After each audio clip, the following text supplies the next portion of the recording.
Сәлеметсіз бе? Автокөлік денсаулығын күту арнасына қош келдіңіз. Бүгін біз сіздің Тойотаңыз 500 мың шақырым жүріп шығу үшін не істеу керектігі туралы сөйлесеміз. Өздеріңіз білесіздер, Тойота көліктері әлемдегі ең мықты көліктердің біреулері болып есептеледі. Сондықтан былайша айтқанда Тойота көліктері 100 мың, 200 мыңды қолма-қол жүріп шығады. Ал ары қарай 300, 400, 500 мың жүріп шығу үшін онда көліктердің иелерінің өздеріне талап қойылады. Осы жерде бір сиқыр бар. Алдымен соны айтып кетейік. Өте маңызды сиқыр. Сиқырдың бір жағында бұл әр көлік уақытында күтім алу керек. Ал сиқырдың арғы жағында бұл қай уақытта қай маңызды іс істелу керектігі туралы ақпарат. Сол ақпаратты қазір атап өтеміз. Әрине өздеріңіз білесіздер, ең бірінші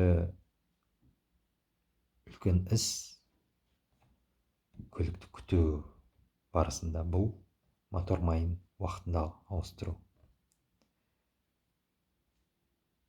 Мотор майын сіздер әр 5000 шақырымнан кейін ауыстырғаныңыз жөн. Немесе жылына бір рет. Енді әр жүргізуші әртүрлі жүреді көлігімен жылына. Кейбір жүргізушілер 5000-ді жүрмейді, кейбіреулері 5000-ді жүріп қояды. Сол 5000-нан астам шақырым жүретін болсаңыздар жылына, онда 5000-нан кейін майыңызды ауыстырасыз. Ал егер де жылына 5000-ға жетпейтін болса, онда жылына бір рет ауыстырасыз мотор майын. Мотор майыңызды, жақсы майыңызды алыңыз. Қандай май алу керек екені көліктің кітапшасында жазылған. Ал өзімнен айтарым, жақсы майды ала қойыңыздар. Қымбатын емес, арзанын емес, жақсысын. Екінші күрделі жүйе, көліктің күрделі жүйесі бұл автоматтық коробкалар. Автоматтық коробкалардың ішіндегі майды 5 жылда бір рет ауыстырған жөн, немесе 100 мың шақырым жүрген соң. Себебі болды ескіріледі. Одан 100 мың шақырымнан ертерек ауыстырып қажет емес, ал 100 мыңнан кейін ауыстырған жөн. Үшінші күрделі мәселе көлікті күту барысында бұл мотор суыту жүйесі. Соның ішіндегі су, арнайы су, антифриз деп аталады. Бұны 5 жылда бір рет, немесе 100 мың шақырым жүрген соң бір рет ауыстырған жөн. Себебі болды өзінің химиялық қасиеттерін өзгерте бастайды. Мөлшермен сол 5 жылдың ішінде. Сондықтан ауыстырған жөн болады. Төртінші күрделі мәселе бұл көлікті тоқтату жүйесі. Оның ішінде де арнайы май бар.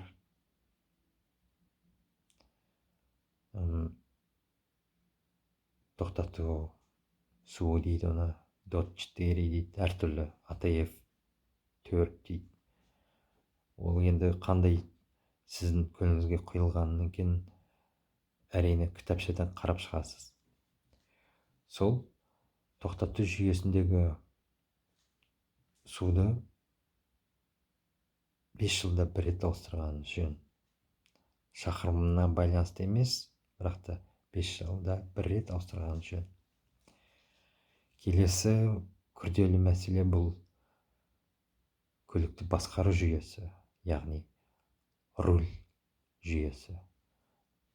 Руль жүйесі екі түрлі болады.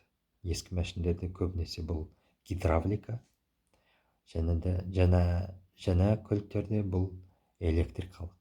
Электрикалық жүйесінде ешқандай оған іс қажет емес, жүре бересіздер. Ал егер ескі гидравликалық жүйе болса, онда оның ішіндегі суды, майды, былайша айтқанда 5 жылда бір рет ауыстырған жөн, немесе 100 мың шақырым жоқ, жылына емес, жүргеніне байланысты 100 мың шақырым жүрген соң ауыстырған жөн болады.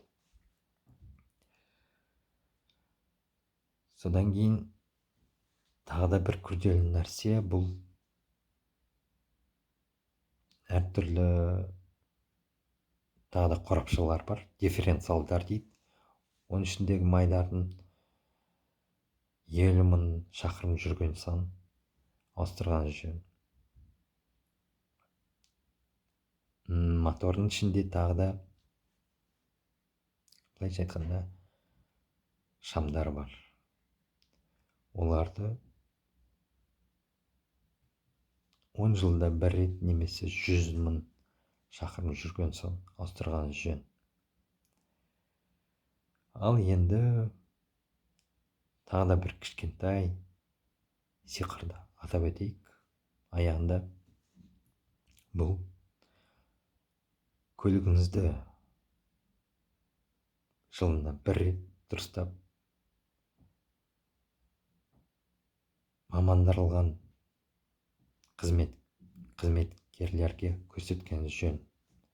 Яғни жылына бір рет сіздер көлігіңізді дұрыстап тұрып, зерттеп, қай жері қалай, қай уақыт, қай деңгейінде тұр, ештеңесі сынған жоқ па екен, соны анықтаған жөн болады. Жылына бір рет. Шамаңыз жеткенше, онда 2 рет, бірақ та сондай маңызды емес, бірақ та жылына бір рет үлкен анықтау жұмысын, зерттеу жұмысын жасағаныңыз жөн болады. Сізге осы видео пайдалы болса, егер де сізге ұнаса,